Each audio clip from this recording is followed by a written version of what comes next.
Балам үшін алаңдаймын. Бірде Құдайға бір әйел келіпті. Ол баласы үшін қатты алаңдайды екен. Арқалаған үлкен қабы бар.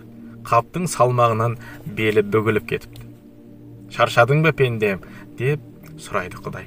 Жүгіңді жерге түсір, отырып біраз демалып ал. Рахмет, кіремде шығам деп келдім. Деп әйел отырудан бас тартады. Сұрай саламда қайтадан кері жүрем. Әйтпесе мен жоқта бір жамандық болып қалса қайтем. Мұнымды өзіме ешқашан кешірмеспін. Нені кешіргің келмей тұр? Егер балама бір нәрсе көрінсе дегенім ғой. Мен саған тілеу тілеп келдім едім. О Құдай тағала, баламды сақта, бір өзің жар болаған. Күндіз-түні сенің осы тілегіңді орындаумен жүрмін ғой, деді қатқыл үнмен Алла тағала. Әлде менің қамқорлығыма күмәнің бар ма? Жоға, бірақ мына өмір өте қауіпті болып кетті. Жаман ортаның әсері шашедектен. Әр бұрылыстан бір жамандық күтіп тұрғаны. Ал баламның жасы өсті, бәрін өзі білгісі, көргісі, жасағысы келіп тұрады.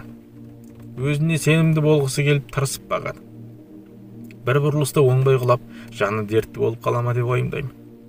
Онда тұрған не бар? Келесі жолы сақтанып жүреді. Құлағанның жаман екенін біліп жүреді. Қайғының дәмін татады, дейді Құдай. Бұл деген тамаша тәжірибе ғой. Неге оған өмір сүруге мүмкіндік бергің келмейді? Ол қайғыны білмесе деймін, деп жылады анасы. Арқама бір қап сабан артып жүрмін, ол Құлойдау деген жерге төсейін деп. Сонда менен балаңның айналасына сабан төсеп қой деп сұрай келдің бе? Жақсы, ал қарап тұр. Сонда Құдай әп-сәтте бір уыс сабан алып жерге лақтырды. Лақтырған сабан әлгі елдің баласының айналасына дөңгелене төселді. Дөңгеленген сабан сақинасы баланы бүкіл қауіп-қатерден, азғыру мен елтуден, тұтас өмірден сақтап тұрды.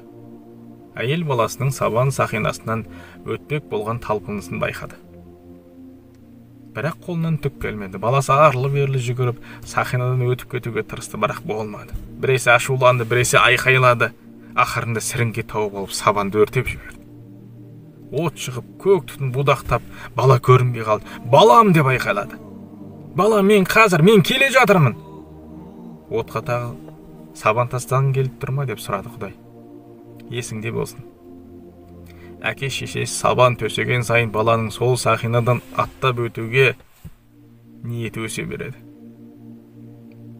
Сабан сақинадан өте алмаса, адам өз өмірін өртей бастайды. Өйткені ол қайғы дегенді де, еркін таңдауды да білмей өсті. Бір қап сабан арқалап жүрген, сенің белің бүгіліп қалды.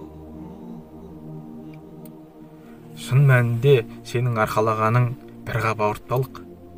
Бұл қаптың ішінде сен елестететін бүкіл зұлымдық, сен қорқатын небір айуандық, сенің жаныңды жаулап алған күллі үрей жасырылған, сенің жаныңа ұя салған, мазаңды қашырған ойдың барлығы күш алып, өніп өсе бастайды. Себебі жаман ойға өзің қуат беріп отырсың.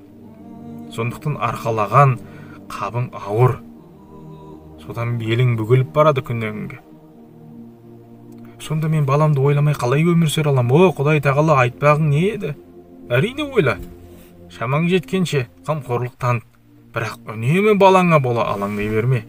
Сенің балаңды мен күзетіп отыр емеспін бе? Маған өзімнің жұмысымды жасауға рұқсат ет.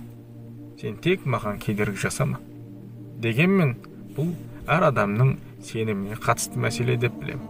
Маған сенсең, бәрі жақсы болады. Әңгіме ғаламтор желісінен алынды.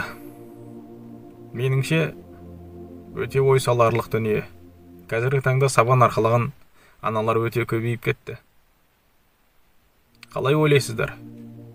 Өздеріңіз көтере алмайтын жүкті көтеріп шаршап жүрген жоқсыздар ма? Белдеріңіз бүгіліп қалған байқамайсыздар ма? Аллаға тәуекел етуде үйреніңіздер. Осы әңгімеден ғибрат алады деген ойдамын. Егер әңгіме ұнаса, каналға тіркеліп, жазылып, қолдау білдіріп қойыңыздар. Аман болыңыздар.